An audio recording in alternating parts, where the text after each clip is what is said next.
don't do that in case there's a second. You can set it to, I would, if we're doing a 5 o'clock show, I would always start the stream at 10 to. Yeah. I was just saying to Giles that I thought it was just worth starting it and then we can from that. Yeah, because you set it to start at 5. I thought we could start it early. Still, I thought you can start it early if you want to. Unless you can get rid of the time thing.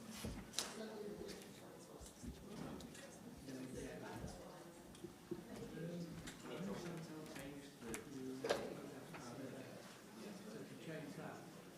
Let me change that to say 4:45.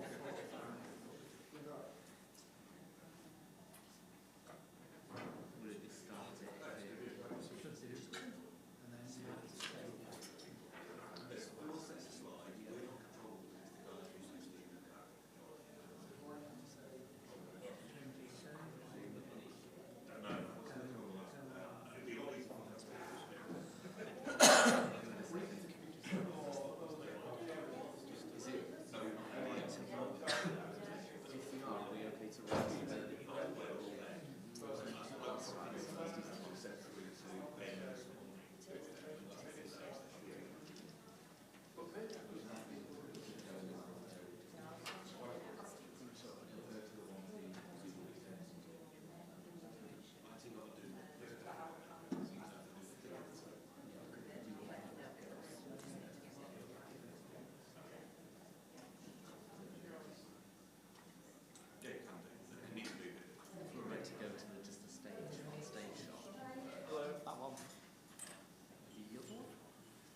Just so it's sorry, the one in this camera.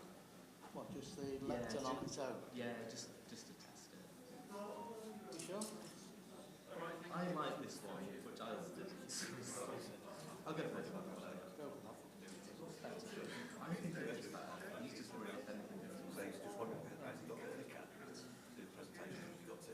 And the other thing I should do is pushing that button there and now pointing it to the hard drive as well. So if the internet fails,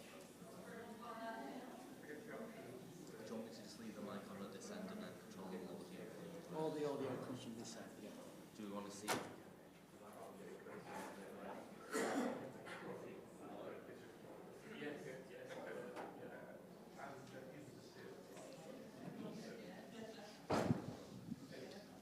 Sorry, John, miles away. It's all right.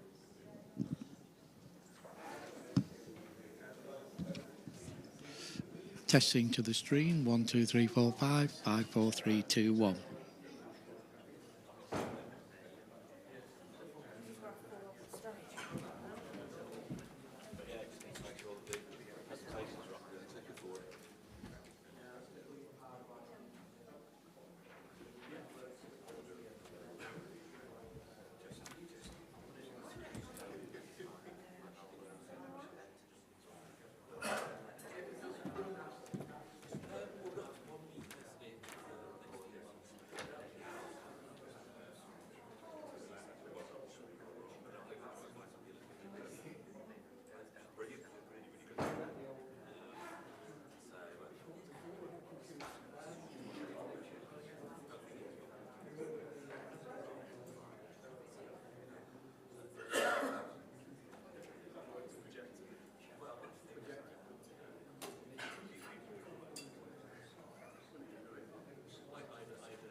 This one, I would assume it's up here somewhere.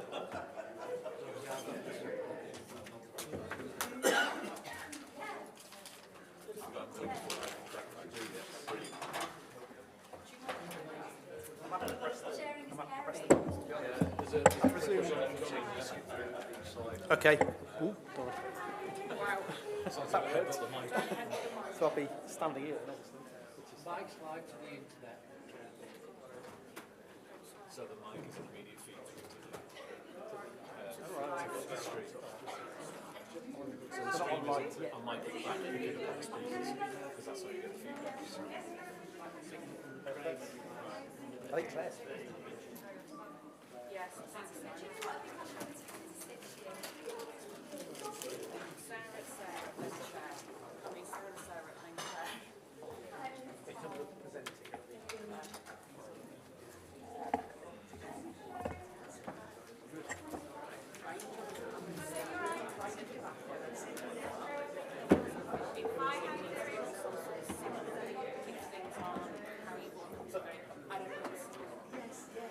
Sarah, I'll be watching for it. Very, very good.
Well, Andy just makes a good point.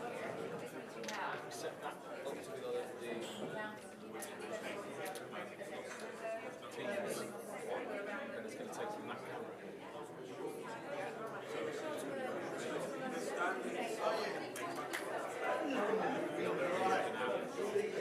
The only thing we do essentially, the only thing we do.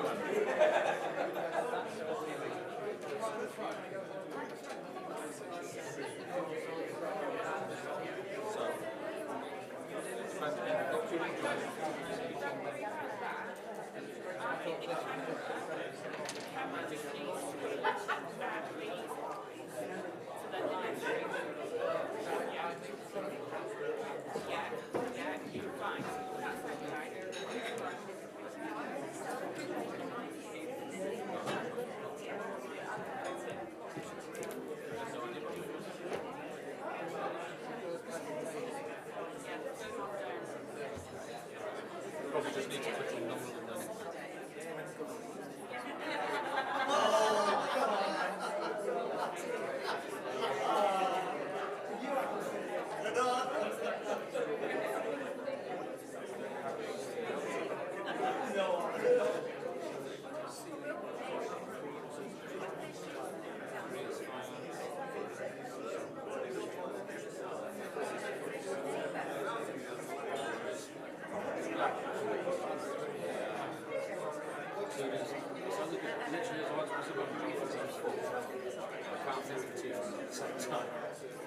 There's no teams link for this one. This is only on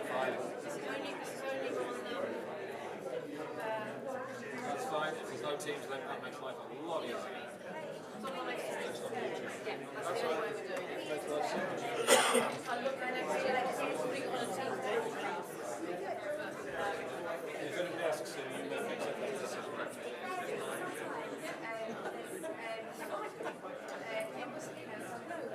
was going to be nice, it was going to be on team.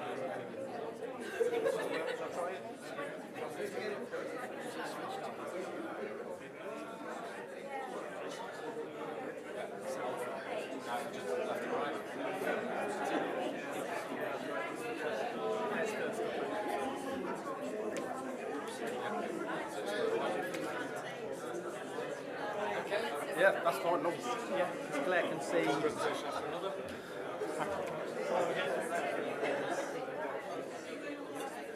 Yeah, she can have a look and yeah, rather than look behind her.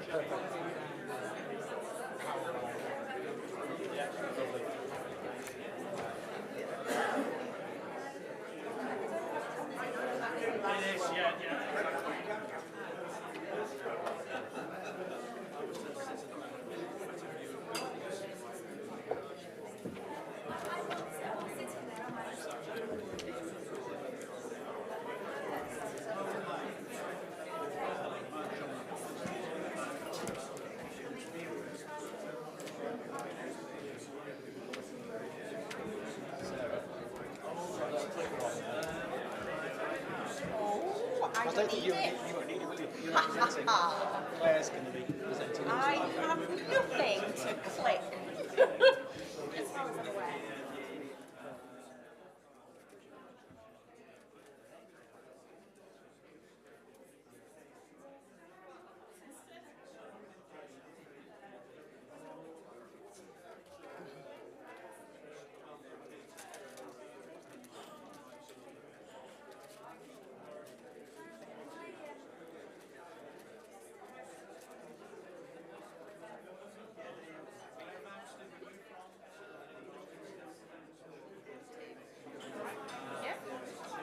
Are we ready?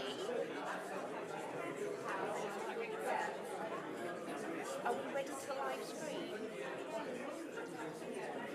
Yeah, we're ready to go. Oh, last year we had loads of it. Yeah, ready.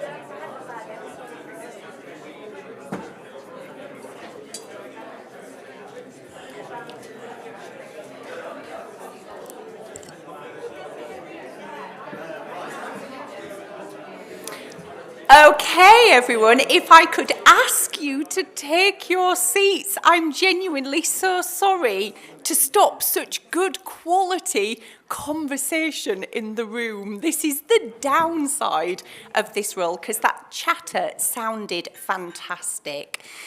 So I'm just waiting for the signal that we are live. Excellent, okay. So, good evening, everyone. I am Sarah. I'm the chair here at Harrogate District Foundation Trust, and it is my absolute pleasure to welcome you to our annual members meeting. Now, whether you are here in the room, and it is brilliant to see you here in the room, or if you're watching from somewhere else, I hope that's comfy wherever you are, or even if you're watching later by the power of technology, it's fantastic that you have joined us this evening. And I want to start by acknowledging it feels like it took us a little while to get here.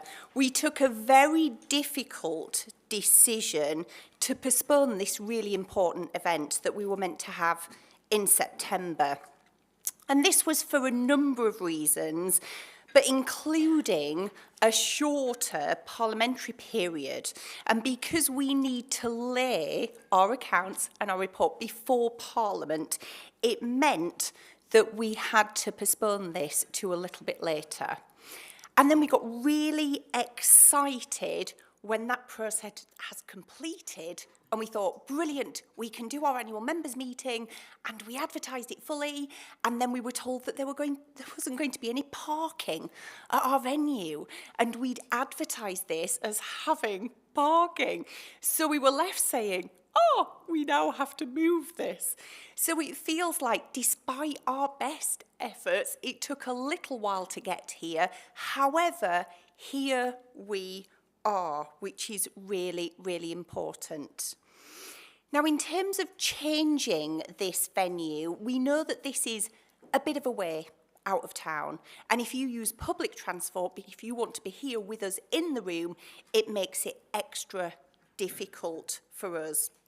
And those kinds of things we recognise present real barriers to engaging with us and for us to engage in you. And that is absolutely not what we want.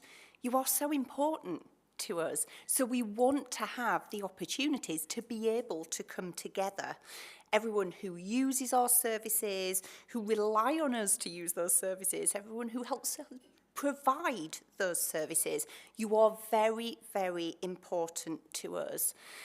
And that's why it's really good to take a moment to say a huge thank you to some of our governors who have been working on our engagement strategy.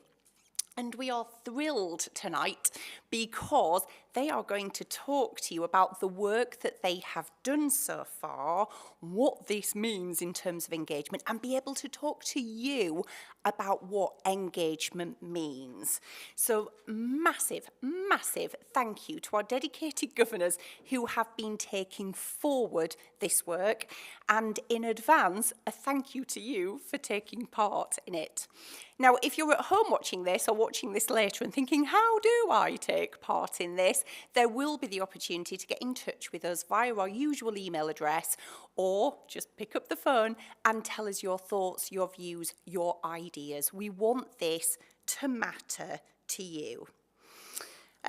So just two further things from me, just so you know who is in the room with us.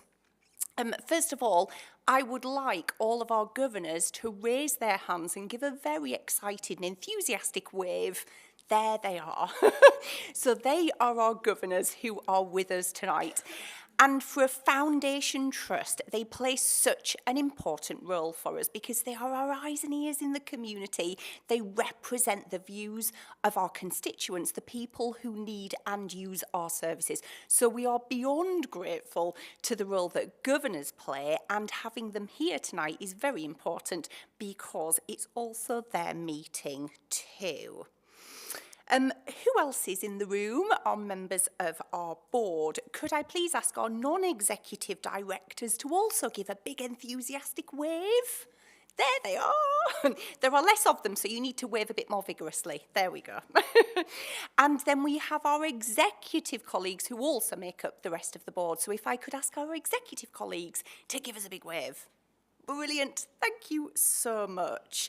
And we have other colleagues who have taken the time to join us this evening as well, which is brilliant. Some of whom you've seen, particularly a big hello to our charity colleagues who have been here tonight. Later on in our agenda, you'll get the chance to have a bit of a natter and get to know these people. But that's why I thought it was really important to be able to do a proper hello so you know who is in the room. So the final thing I want to say is I really hope you enjoy this session. This is an important moment for us. It gives us that chance to talk about what happened in that year that we refer to. So the really fantastic elements and some of the challenges as well. And it's really important that we can talk to you about this in more detail so that we can engage you in it. So I really do hope that you enjoy it. So that is my welcome. I'm going to move on to item 2, which is about the minutes from the previous annual members meeting that we held last December. You'll be very pleased to know that our Council of Governors who met this afternoon have approved those minutes. So without further ado, I am going to hand you over to Claire, who is our lead governor, who has a little bit of a poorly voice today.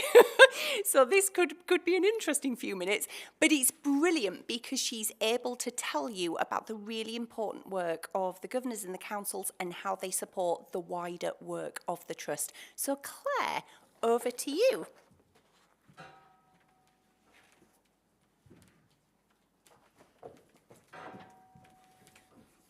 It might not be that squeaky anymore. Right, so hello and welcome everybody. I've already been introduced. I am Claire Illingworth. I am the lead governor for the trust. Am I pressing? Oh, do you want me to do it? Jonathan's no? So, the Council of Governors is chaired by the Trust, for those that don't know. We are made up of 19 elected governors, 13 public governors, and elected by public members.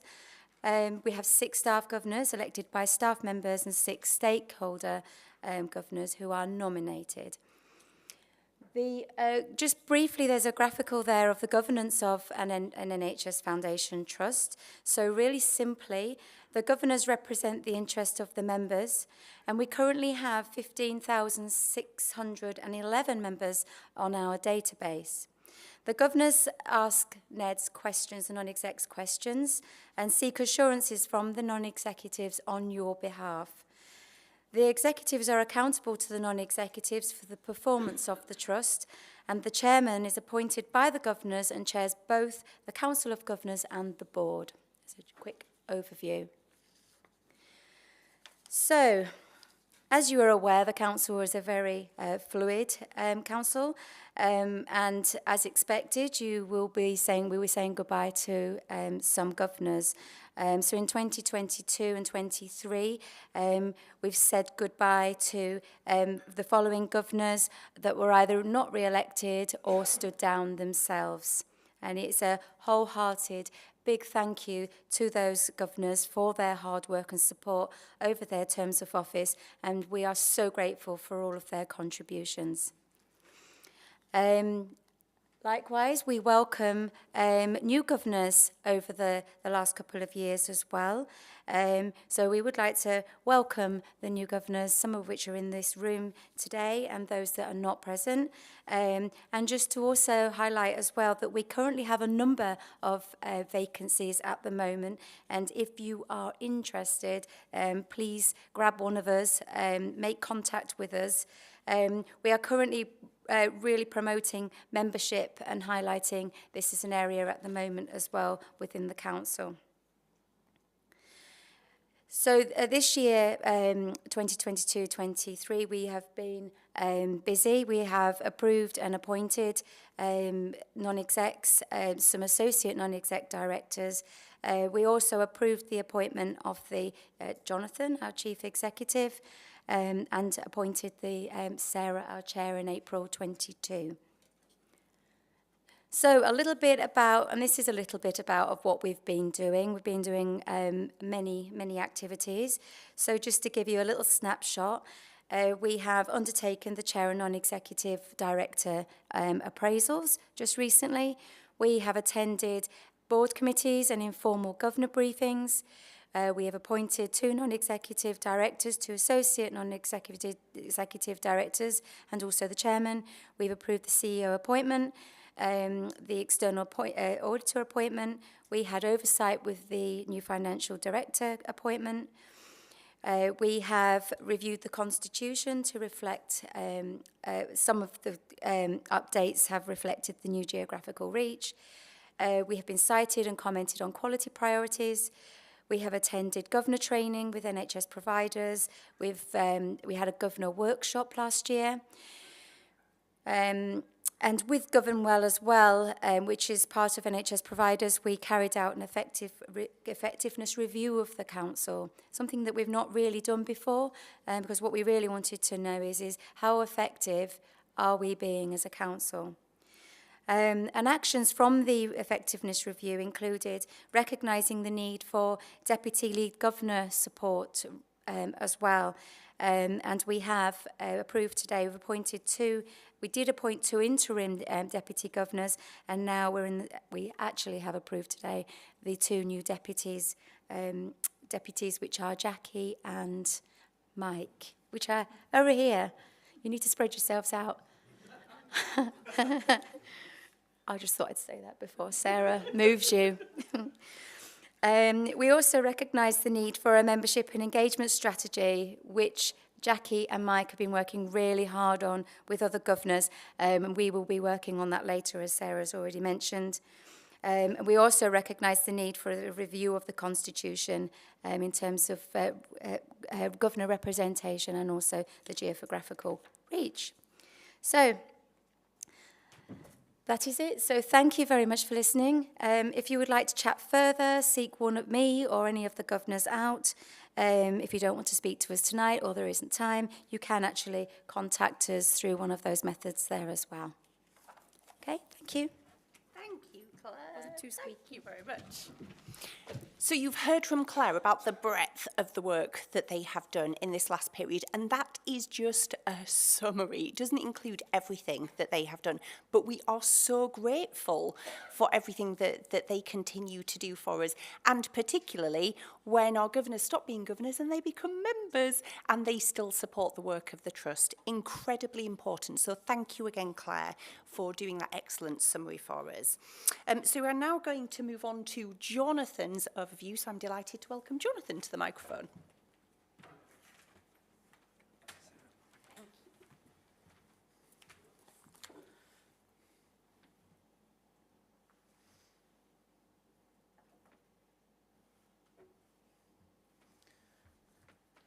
Great, thanks, Stuart. And hello, everybody. My name's Jonathan. I'm the Chief Exec here at Hdft, and it's great to see you in the audience today. And hopefully, I won't spend too much time kind of talking to you, and we'll get on to the kind of engagement session a bit later on. So, I'm just going to reflect a little bit on Hdft and what we've been doing and what we continue to do for the patients and populations that we serve. So. You'll all probably be aware that the NHS was 75 this year, a significant milestone. And whilst the kind of performance of the NHS and the satisfaction with the NHS from the population kind of will wax and wane over that period of time, there's absolutely no doubt that its importance remains at the heart of the country, really, in the heart of the population. And we all know that because we all use the NHS, and I've said this many times, when we do use the NHS, it is the most important thing in our lives at that point in time. You know, we organise our lives around it, we have friends and family asking about it, we worry about it constantly. So we know that we do the most important thing that there is in the country in terms of being part of the NHS. And you know, it's 75 years old, and hopefully it will live way beyond the next century. And we're temporary custodians, and we therefore have a responsibility to make sure that we always do the right thing, that we always look to do things well, and if our things aren't going well, we seek to improve it. And that's a responsibility of us as leaders, as an organisation in temporary custodianship of the NHS here at Hdft. And at the moment, you'll hear a lot in the press or from your own experience or from conversations about the challenges within the NHS at the moment, whether it's the backlog from COVID, the long waiting times, the growing mental health concerns within society, particularly around children, or whether it's the effect on the economy as a result of COVID, or the education that's been affected by that. There are problems around resources at the moment. We've got disaffected colleagues taking industrial action at the moment against the government, which is sad. So there are plenty of challenges at the moment, and there are cases like the Lucy Letby case recently, or failings in a few maternity units around the country that will make people lose a bit of confidence in the NHS. So plenty of things to reflect on in terms of Hdft, but I suppose what I would ask is that in terms of, there's always context, there's always things happening, there's always noise as I would describe it, but we just need to maintain the kind of simple thought about what the NHS is here for. And if you ask the population what they want from the NHS, and under many surveys, different words, high quality care delivered by trained, competent staff at a time that they need it in a decent environment. And if you ask our colleagues what they want as part of working as part of Hdft, which is what we do, they want people here, they want to work in a decent place, and they want to be appreciated. So I think as we kind of go through the evening and talk about what we do, I think it's just worth remembering that it isn't that complicated. What we do is sometimes difficult, but it's not too complicated to think about why we're here and what we're about. So what part does Hdft play? We've joined this up, obviously, because Claire put a map very similar to mine up, which is perfect. So we're in the same organisation. So you can see there about what Hdft does in terms of its geography, provide adult and community services around Harrogate and the North Yorkshire area, and we provide the 0 to 19 children's services from Wakeford up to Northumberland and a lot of the North East in between that part. And our key purpose is to put the patient and the child first. So that's what we say we will do. And you can see some of the numbers there in terms of the catchment populations and the many people that we serve. And again, as I'd always say, there's thousands and thousands and thousands of people, but every one of them is an individual that need to be looked after at a particular point of time in their life.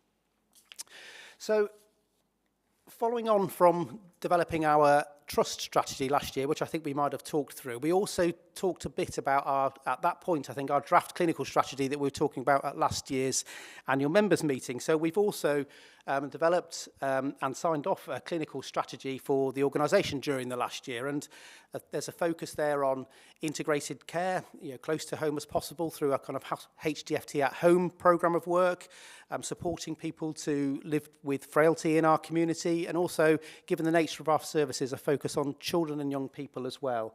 And also recognising that we are one part of the NHS and we need to work with our partners and colleagues in many organisations to do the best for the patients and population that we serve. So we've developed this clinical strategy alongside our trust strategy. So in one sense, you could say we kind of know what we need to try and do. So I suppose the next question is, how are we doing at the moment? Are we making a difference, and are we supporting people? And I suppose a quick aside, and I've mentioned this to a couple of people. I was at something a couple of weeks ago, and Amanda Pritchard, who's the CEO of NHS England, was talking, and she said there were 3 things that kept her optimistic about the NHS, despite all the many, many challenges that I'm sure she has to deal with every day. And she said, do we believe in what we're doing? And I think I've said we do the most important role that there is. So I think we absolutely believe in what we're doing. Do we work with great colleagues? And again, you could go around anywhere in HDFT and see all the wonderful things that go on in HDFT, and we'd say absolutely. And then do we make a difference? Are we contributing? And I think that's crucial to make sure that we do absolutely make a difference to the health and care of the population. So how are we doing in HDFT? I'm just going to go through a few kind of slides, and they come across as kind of performance slides. It's how we're doing, but these are all linked into the quality of care and the quality of experience that the population experiences through ourselves. So the first one's urgent care, and the barometer of urgent care is actually how long do people have to wait in the A&E department, in the emergency department within Harrogate Hospital. That's a kind of proven standard that actually, if you get that right, the quality and experience for patients is improved.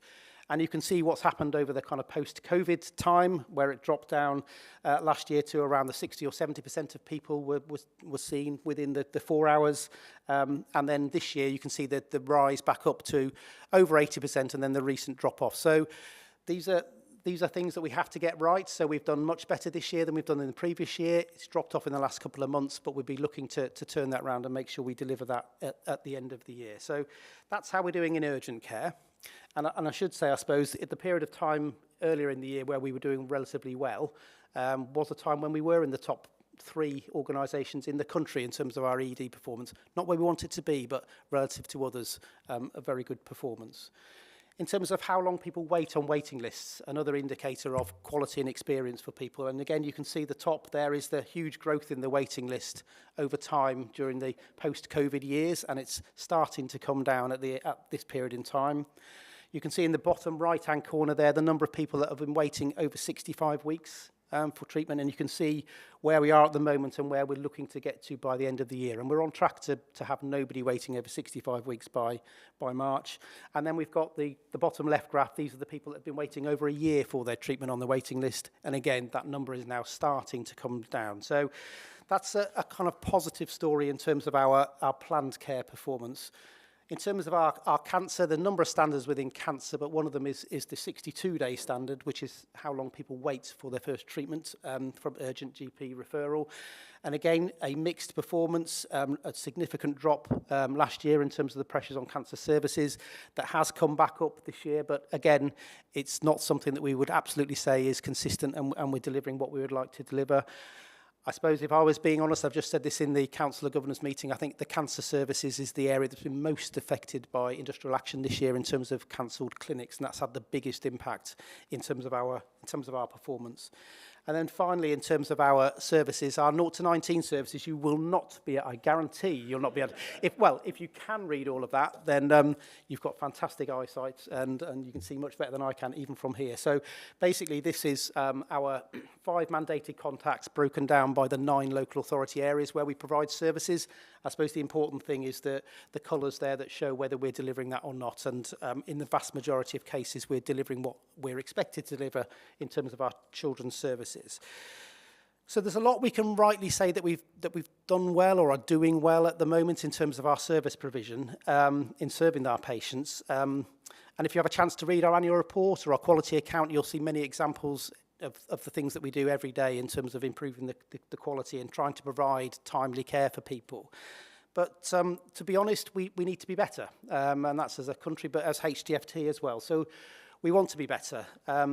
We've had some serious incidents and some never events over the last 12 months.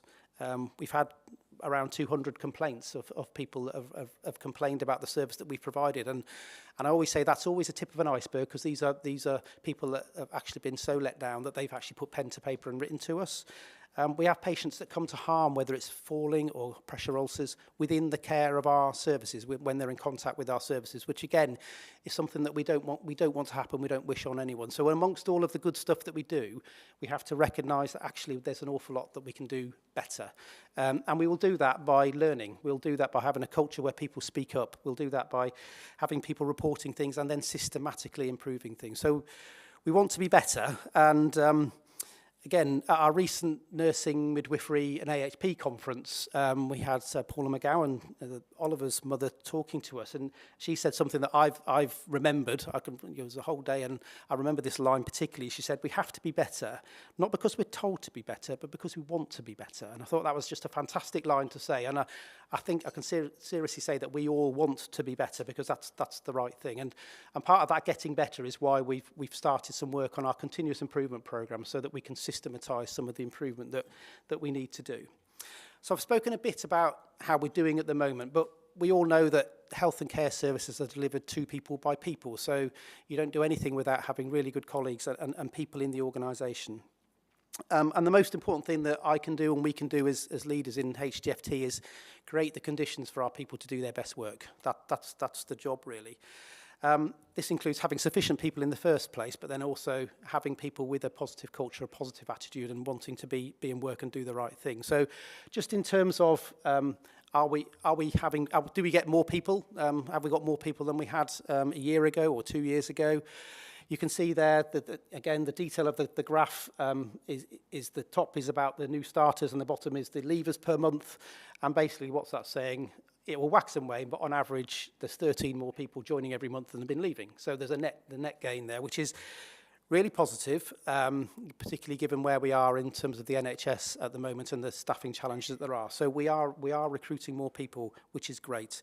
But we want people also that want to work and have a positive culture and feel positive about being in work. So much more importantly is the kind of surveys that we do of how staff are feeling over a period of time. And again, what that's showing is we do a quarterly, for those who don't know, we do a quarterly impulse survey of staff, and do they feel positive or negative at the moment in time they're filling that survey in, and how well engaged are they. And you can see from January 22, the positive score was 31% of people reported feeling positive and 45 negative, and the most recent impulse survey suggests that 48% are feeling positive now and 32 negatives. There's been quite a flip round, and the engagement score has gradually increased. And you can see that as you go around the organisation as well, and that gives us great cause for optimism in terms of looking forward in terms of HDFT and what we deliver for the hundreds and thousands of patients that do rely on us. So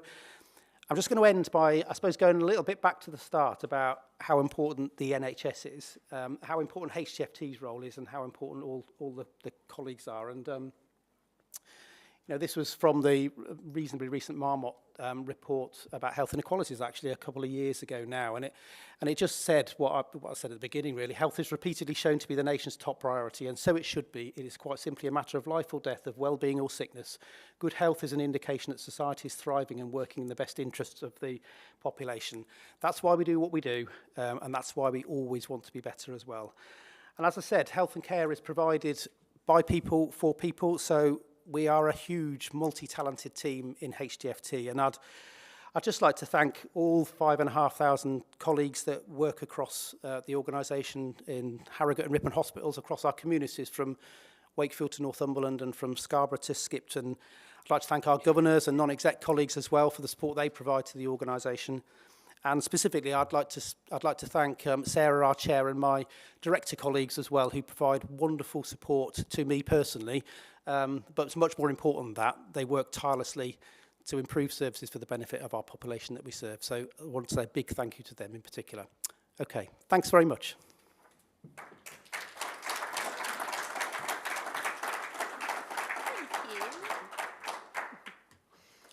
Okay, thank you, Jonathan. As you can see, it has been an immensely busy period with a lot of detail there, but this is why it's important to be able to share some of that with you and then give you the opportunity to discuss it in a short while.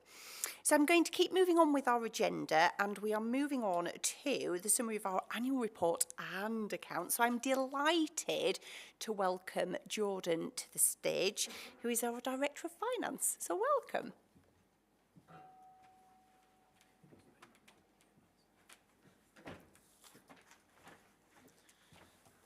Thank you, Sarah. I've realised my first error. It's got Acting Director of Finance on the front, hasn't it? Which is an error, is a mistake, but never mind. So yes, I am Jordan Mackay, Director of Finance. It's great to be with you all here this evening. I'm going to just talk a little bit through our annual accounts from 22-23, a little bit about what happened, a little bit of the sort of process and governance around some of that. Then a little bit about the present, what's happening at the moment from a financial point of view and what's going on in the organisation. And then a little bit to touch on what might be happening in the future. So three elements to what I'm going to describe. So for 22-23, really straightforward. We lived within our resources in an organisation. So we had an outturn last year. You'll see it in the accounts. £652,000 surplus. Exactly what NHS England, our regulators, wanted from us. It fits into the system figures overall and everything else that sort of feeds into that. I suppose the big number that's in all of this is we spent on revenue £352 million across all of the services that Jonathan mentioned before, impacting on the populations of Harrogate, the populations of Wakefield to Berwick, Scarborough to Settle, all through that sort of side of things. And as our auditors have sort of described, and I'll touch on it in a second, is we provided value for money there. We spent that money well overall in terms of things. We had a significant capital investment last year. A number of historic years pre-COVID, we would spend on our estate, on our IT and other things in capital, we would spend about £5 million. Last year we spent £22 million, and there was some quite significant works that happened in amongst all of that, recognising some of the sort of the environments that our colleagues were working in, touching on what Jonathan mentioned about having places where people can feel proud to work. There was a schemes to improve the well-being environment of some of the places that were worked. There was work that our subsidiary Hdft led on in terms of the Salix works, energy the environmental works, improving our energy utilisation and everything else that went with that. And then trying to bring us into the sort of 21st century with some digital improvements, our electronic patient record, which is still a journey that we're on in terms of implementing, but it was the first stage of that last year. So really positive in that regard. We ended the year with a positive cash balance, 30+ million. You'll see it in the reports there. And I think probably the more important thing about how we managed our money was ensuring we were paying our suppliers in a timely way with the sort of wider impacts on the economy and everything else, making sure that we're supporting all of our suppliers, particularly sort of local suppliers. We paid 93% of our bills within 30 days, which is far, far more better than it was pre-COVID. That was 42,000 to 45,000 bills that we paid last year. The key to that is we still need to keep improving it to keep that positive impact on our suppliers and our society, I suppose, overall. We had some of the sort of, last year, the continued impacts of COVID, and in particular, how we got on with some of the elective recovery side of things. So Jonathan's already put up the graphs, which I'll not go back over in terms of where we are with long waiters, but we eliminated, and it feels like an eternity ago in some ways, in Harrogate, the patients who were waiting 104 weeks, so over 104 weeks, and 78 weeks, which is really, really positive. We also did things like how we sort of improved the throughput. Jonathan's mentioned the turnaround, but the 55,000 people who attendances at ED that happened in our emergency department, right the way through to how we were working in community with the 600,000 children that we serve across the population that we look to. So really, really positive stuff. And like I say, the sort of the bit that the auditors give us that was just at the Council of Governors before now, we know that that we've got confirmation around those figures because we've got an unqualified opinion. Unqualified is a good thing in the world of audit, for those who don't know. A true and fair view of our financial position and consistency in terms of the annual report with the detailed financial statements. The auditors flagged no issues with our sort of, from a value for money point of view, sustainability point of view, but they did flag some of the challenges in terms of 23-24 that we'll face, and I suppose that's a bit about the present. So we've had, in this financial year, we've got an expectation as an organisation, we'll have a surplus position, we'll have £6 million as a surplus. That's positively going into a balanced position for our integrated care system, the sort of partners around us and the governance that works around that. But that is really challenging in this year, and it's challenging for a few things. So, touched on industrial action. We've got some direct costs in terms of cover for some of the industrial action. You'll see it in our board papers, £1.5 million so far this year in terms of covering some of the strike action. We've also got the impact of inflation, and at the start of the year, assumptions around inflation were around 5%, and everyone knows, I suppose, from our day-to-day lives, that 5% inflation is only something that, as the recent stats show, is coming through, but for the rest of the year, it's been significantly higher than that.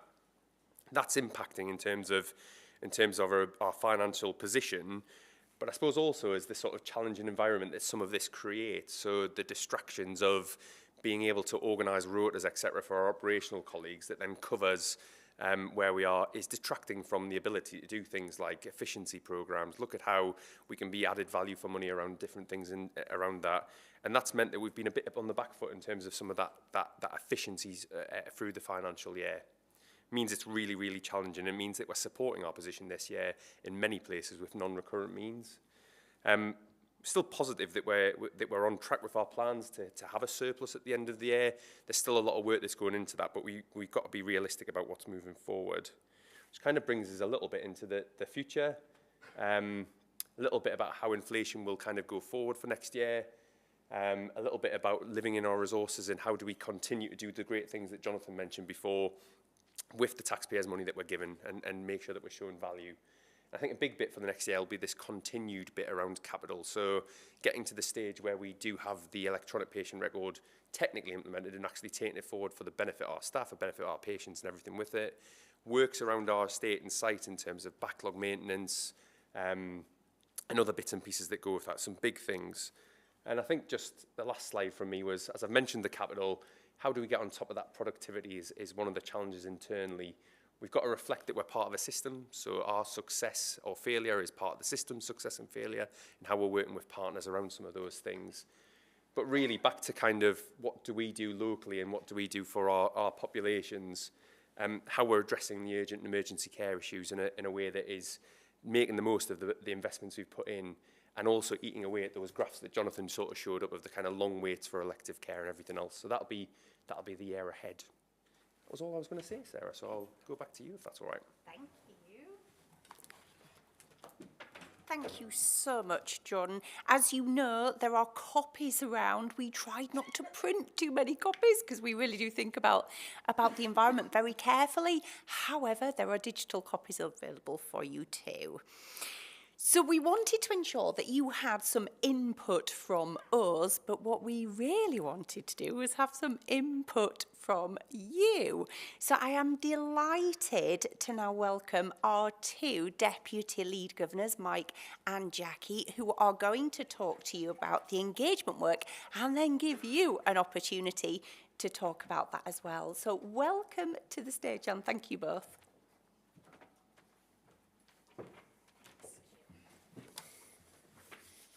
Have a seat. Oh, thank you. No, happy to stand. Okay, hopefully we got this. Luckily, hello everybody. Luckily I did manage to remove the map from this presentation, so we'll go with what we had in the past. Hi, I'm Mike Dunn. I'm one of the Deputy Lead Governors, and Jackie is the other Deputy Lead Governor, so we found out officially today, so thank you very much to all the governors present. As Claire mentioned, we've worked very hard on developing this strategy, and it's not just the two of us. There are several other governors that have been involved, and what we've tried to do is glean their thoughts, condense them, and produce a document that is valid and will stand the test of time. And as Sarah mentioned, you'll have a fun task later on have been able to do a couple of exercises to help us understand what you need and what you feel of a way forward and how we should be interacting with yourselves. Yay. So a key theme of what we're talking about tonight was one of interaction and engagement. I hope you don't feel we are just talking to you, because it's only by listening to you can we make this task as it is work, and to involve you and get your thoughts on how best to take it forward. So you'll probably know that many other trusts also have a responsibility, as do we, to produce a strategy document. And it has been some time since we've done an update, to be fair. Now, there's been, obviously, many reasons why. COVID, strikes, other engagement. There are always an important task to do. But it's vital that we reinvigorate this process, that we get the right level of interaction and inform you what's happening. And it would be great to see 10 times as many people here next year. But it's only by these sorts of initiatives and your involvement that we can make that work. So we want to launch the new membership strategy today, and that sounds quite pompous, really, because it's not something that is going to be done to you. It's just the start of a process. What I want you to know is that we are keen, from the top table right down, every governor that's with you here has been involved and wants to make this work. And we want it to make it work too. We're going to follow this up with a series of presentations. There will be a follow-up newsletter, and that will go to all current members, and there'll be posts on our website. What we need to do is get that message out to people that are not in this room, to your friends, your colleagues. We want to increase the membership so we get a full picture of what our patients, our constituents really want to see. The strategy has two parts. One, initially it tells you why we're doing the job, which is bread and butter really. You know why we're trying to increase people that are in our membership so we can get your views. But the key there is getting your views and getting the message out. So we need an action plan. And we have a proposal, and Jackie will talk a bit more about that shortly. And that's where we need your initial views as well and your initial involvement.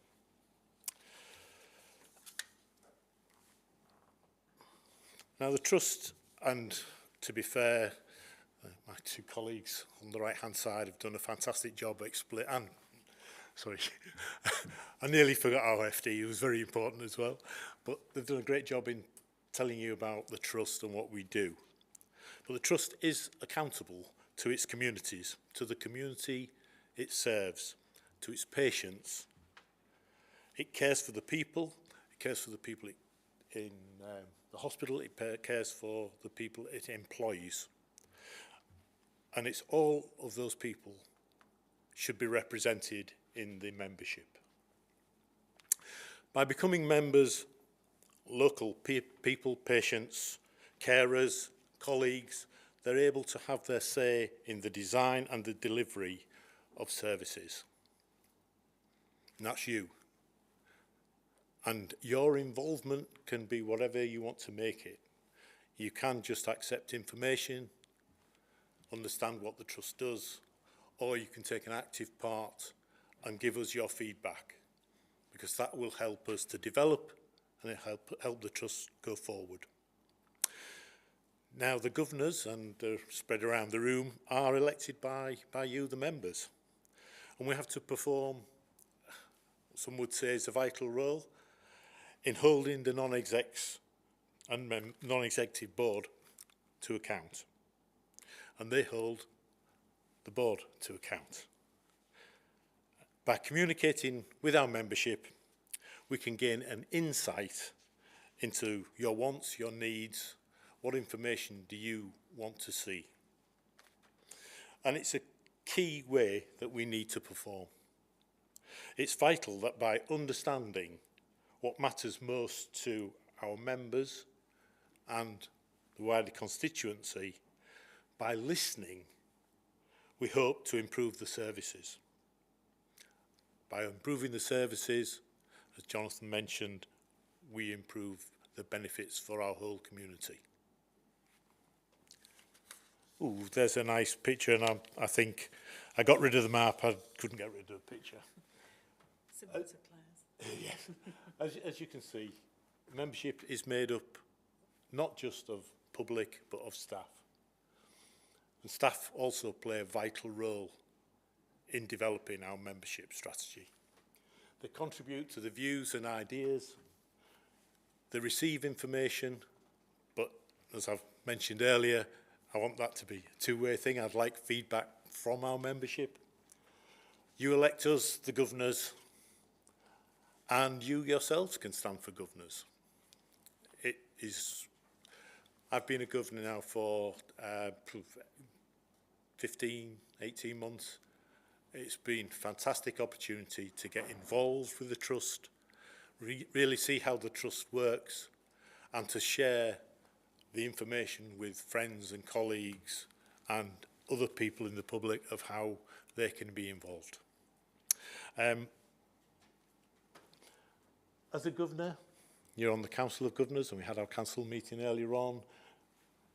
We're involved in key decisions. We're not just observers sat on the side. We actually can input into future plans. We appoint the chair. We appoint the non-execs. And we approve the CEO. So it is a key role within the trust structure. You've heard a lot about the right-hand side of the map. Today, it's about the left-hand side. It's about how you can be a part of that. As a member, you already are. We want you to share that benefit with others so that we increase the overall membership. What do we hope to achieve? That you, our members, will feel informed and, most importantly, listened to, and be able to see that your views are reflected in the actions of the trust and the services we provide. As a trust, we'll be able to improve our services by listening and responding. Sort of reiterating those words again, it's that interaction that is so important to us. We increase the membership and engagement. Now, the current membership realistically is relatively small, and it's a small proportion of those potentially eligible to become members. The majority of staff are members. We need to get that message out to patients and wider communities. So the actions that we will take as part of this strategy will ensure our members will be truly represented. Represented of the communities we serve, of those services, and those services can better reflect the diverse nature and needs of those communities. How to contact us? Well, you speak to a governor. You speak to your local governor. I think in Claire's slide there was the email. Please email us. There is the opportunity to input into us via the web as well. Write a letter. It is important that your views are not lost. To promote an understanding better of the benefits that we offer, I'm going to hand over to Jackie, who can better describe them than I. Thank you. The right-hand side. Right-hand side, okay. Thank you, Mike. Talking to certainly people in my constituency recently, I was asked the question, well, what exactly are the benefits of being a member?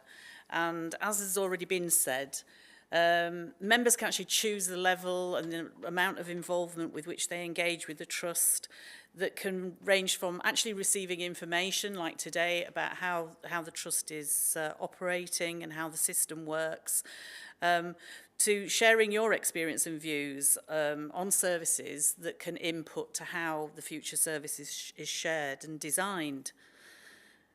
Is shaped and designed. You can get engaged in volunteering and working in the trust, and as has been said, voting for governors who represent your interests, and another kind of another marker for the fact that we've got vacancies for governors. You can stand as a governor yourself. And additionally, there is also, as you will know in the room if you're members, access to the health discount scheme. So we need to think about how we maybe enhance and discuss and think about what are other benefits of being a member in order to kind of produce some more materials that we can share with other potential members and encourage them to join. Now, what we want to talk to you about in a bit more detail is the membership engagement strategy, and we've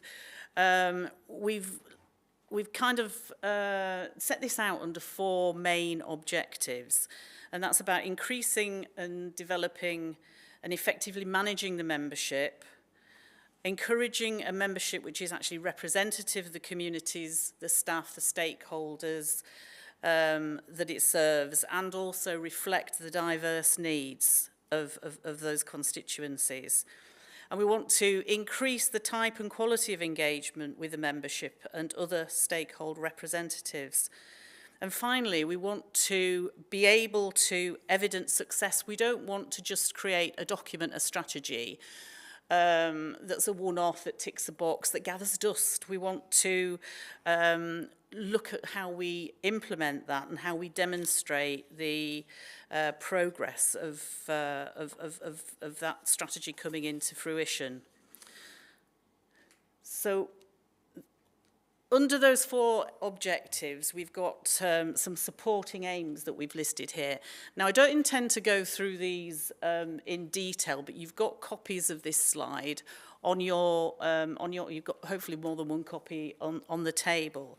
And what we're going to want you to do after we finish this presentation is talk through with colleagues about what actions, what activities you envisage would help actually fulfill the objectives and the supporting aims, and put some real meat on the bones. So in terms of next steps and taking this membership engagement strategy forward, first step is today. We want to seek your feedback from this meeting in order for us to be able to put some more detail within the strategy document and the action plan.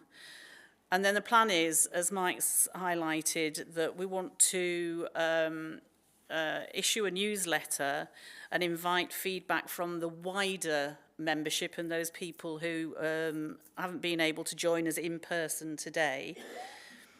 Then we've planned to finalise the strategy and the detailed action plans, but importantly, make sure that we've got a system in place for monitoring the implementation.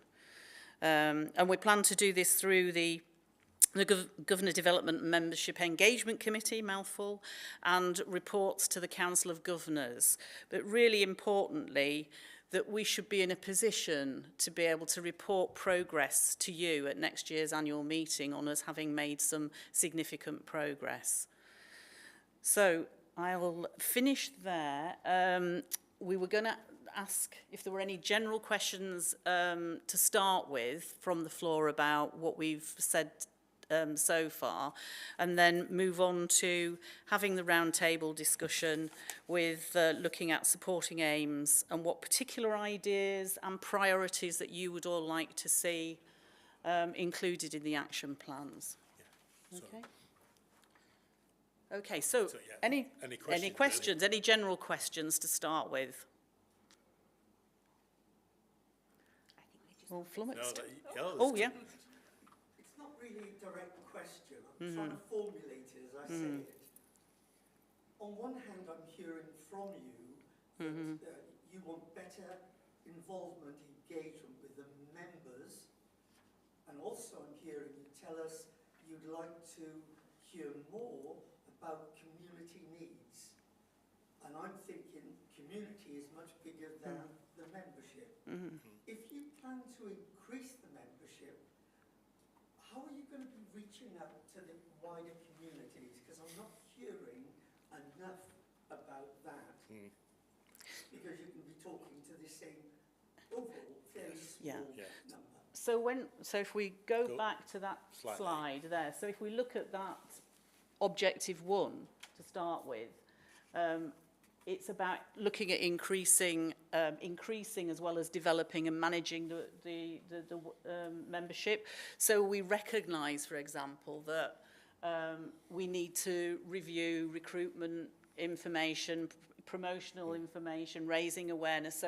So these are some of the ideas, but they're the aims, and what we'd actually like input on is what do we do? What are the actual examples of what do we do in order to achieve that objective and increase membership? And similarly with those other objectives. The danger is that we're in a cocoon and we think this is the right way to get our message across. And you may say to us, well, I see nothing when I go in my GP surgery, where's the form? And that might just be an idea that you put forward, that we say, well, that is something that will help get the message across. I think the hardest thing is to define the actions that we need to take. We do have an idea, but we don't want to colour your views now. We'd much sooner take a sort of a virgin look at what's the way forward. Any more general questions before we set you to task? The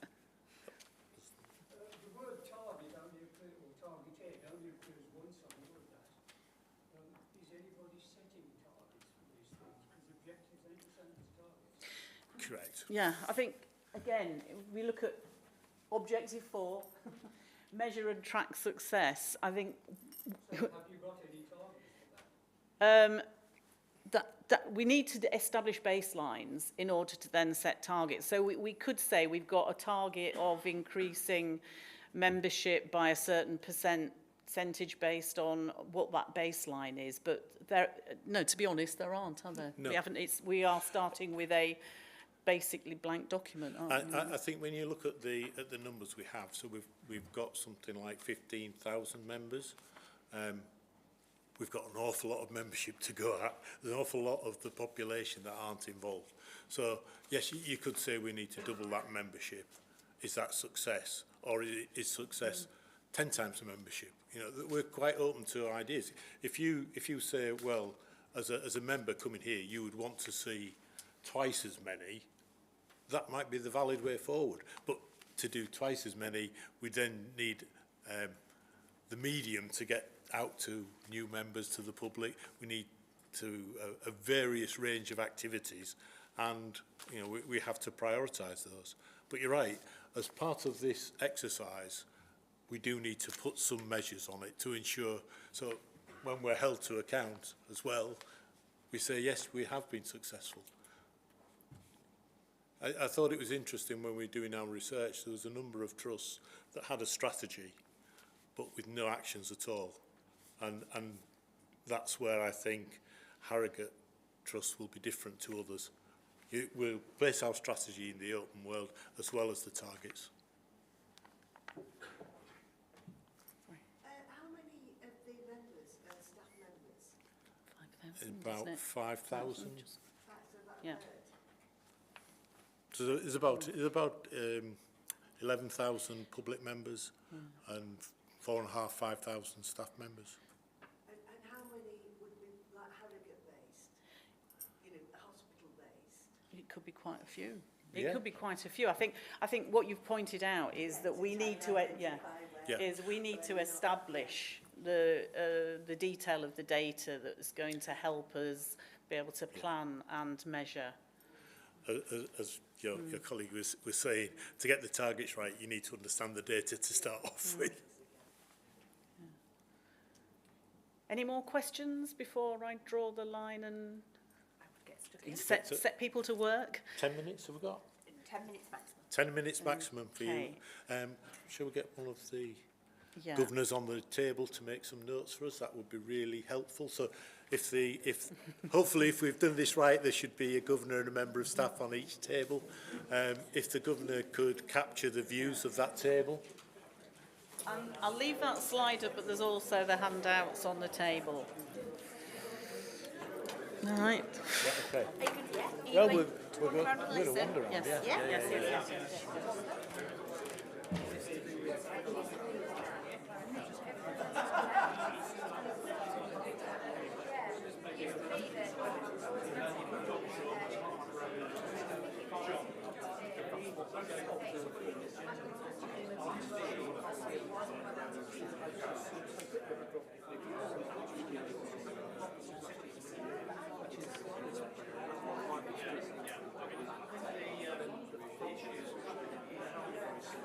I don't see it anywhere, so I don't know.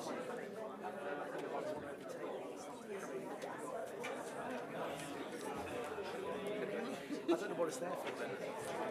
I thought it's very interesting to read last year's annual.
Okay, everyone.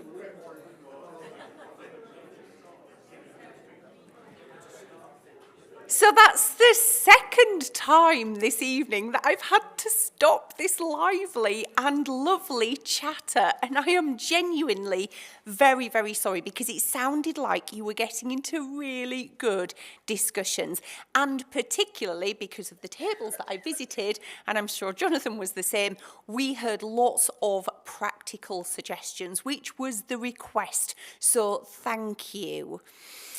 I will say that if you're not in a rush and you'd like to hang around, we would love to continue this conversation.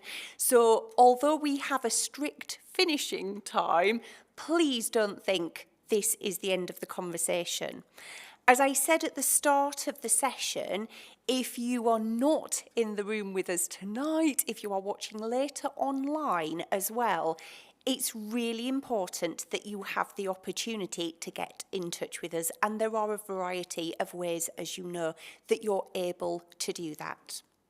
So thank you so much for your engagement in this task. Really, really appreciate it, and an extra special thanks to the people who made lots of notes, which means we can gather them in and review that as well. So just very quickly before we finish, there were a couple of matters of what we might term as housekeeping. The first is our constitution, which, as you know, is a really important, quite lengthy document. However, over the last few years, our geography and the nature of our services has not just changed, it's also increased. So it was time to update this. You'll see from the document that it has been to our board, it's also been to our council. However, this is your opportunity as well. Tonight, I need to make sure that you've had the opportunity to see that and also be able to approve it, because it defines our trust services and how they matter to you. So I'm hoping that I can have an approval for that. If I could see a nod or two in the room, that would be really helpful. Thank you very much indeed. And then the last thing is about our previous accounts from last year. We've been undertaking quite a robust governance review, and the previous accounts were two separate documents. We have now combined them, so just for your information, that's also presented as part of the agenda this evening. So that's everything in terms of housekeeping. Can I finish by saying thank you so much again for taking the time to be with us tonight, whether you're in the room or whether you're at home or whether you're watching later. Please, please do keep in touch with us. We provide services for you, so you telling us how we're doing and what you need absolutely matters. Can I say a special thank you to our governors and for all of their involvement and engagement in making tonight happen too. And I want to wish you a lovely, safe journey home when the time comes. Thank you very much, everybody. Thank you.